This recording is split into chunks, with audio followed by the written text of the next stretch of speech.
سلامونه د نړۍ تلویزیون قدرمنو لیدونکو، ښه راغلاست. یو ځل بیا زه ډاکټر احمد امرخیل غواړم په دې ویډیو کې تاسو سره د ډي ان اے او آر ان اے په اړه باندې ځینې معلومات شریک کړم. هیله لرم تر پایه پورې له موږ سره پاتې شئ او دا ویډیو تر پایه وګورئ. داسې ډي ان اے څه ده او زموږ په بدن کې د هغه اهمیت څه ده او کوم جینیتیکي ارثي خواصونه چې له یو نسل نه بل نسل ته انتقالیږي، دا د چا او د کوم شي په واسطه انتقالیږي یو نسل نه بل نسل ته. راځو ډي ان اے او آر ان اے ته. ډي ان اے او آر ان اے دا دواړه یو نوع مالیکولونه دي چې د ژوندیو موجوداتو د بدن د جوړښت طرح او ډیزاین ته په غاړه ده. کوم ژوندي موجودات، کوم بدن چې جوړیږي، کوم قد، اندام او کوم تغییرات چې دغه په بدن کې شتون لري، هغه د ډي ان اے او د آر ان اے وظیفه ده. ډي ان اے د حجرې په هسته کې شتون لري او د جوړولو د بدن د دغه باډۍ د طرح او ډیزاین د جوړولو لپاره یو نوع میکانیزم شتون لري چې دغه میکانیزم د امینو اسیدونو په واسطه باندې جوړیږي، چې زموږ تاسو په بدن کې تقریبا 90 امینو اسیدونه شتون لري، چې دغه امینو اسیدونه پروتینونه جوړوي او پروتینونه د ژوندیو موجوداتو لپاره حجرې یا لیوینګ سیل جوړوي. وروسته دغه لیوینګ سیل ټیشیو یا نسجونه جوړوي او نسجونه وروسته ارګان جوړوي چې بالاخره څو ارګانونه سره یوځای کیږي د انسان باډۍ یا بدن تر هغه نه جوړیږي. دغه کار ډي ان اے د آر ان اے په واسطه باندې کوي. څه معنا؟ یعنی اگر چې دا ډي ان اے په هسته کې شتون لري او همچنان امینو اسیدونه په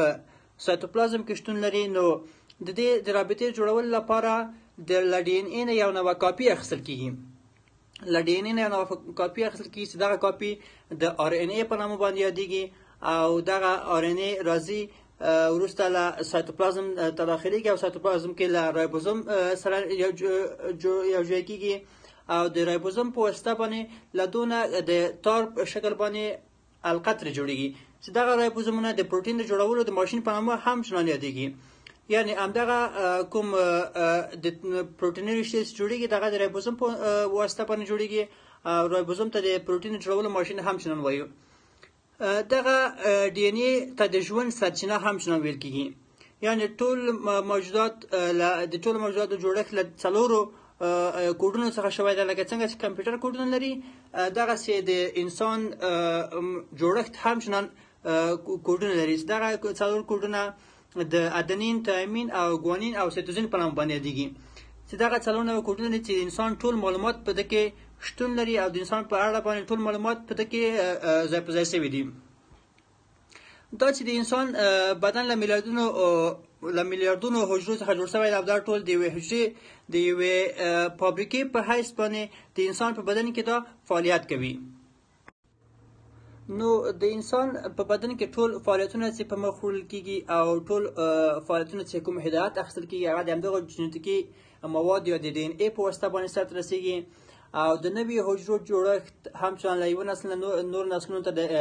ارثیت انتقال، د خویو د خواصونو انتقال د همدغه جینیتیکي موادو په واسطه باندې سرته رسیږي. دا چې زموږ قد څومره ده، زموږ د سترګو رنګ څه رقم ده، زموږ د ویښتانو رنګ څنګه ده، د موږ چاغ یاستو یا موږ ډنګر یاستو، د هغه جینیتیکي خواصونه دي چې د ډي ان اے په واسطه باندې له یوه نسل نه بل نسل ته انتقالیږي. نو په نتیجه کې موږ تاسو ویلی سو چې د ټولو انسانانو دغه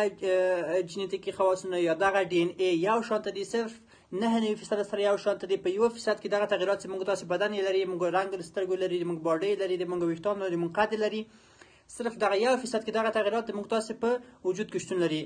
اگر چې ساینسپوهان وایي چې د انسان ډي ان اے او د بیزوګانو یا د شادیانو ډي ان اے 9% سره یو شان دی، یعنې خوی، خواص، عادتونه د انسان د بیزوګانو یا د شادیانو تر منځه پورې 9% یو رقم دی، نو صرف 1% ته چې هغه دغه تغیرات زموږ تاسې او د هغوی په منځ کې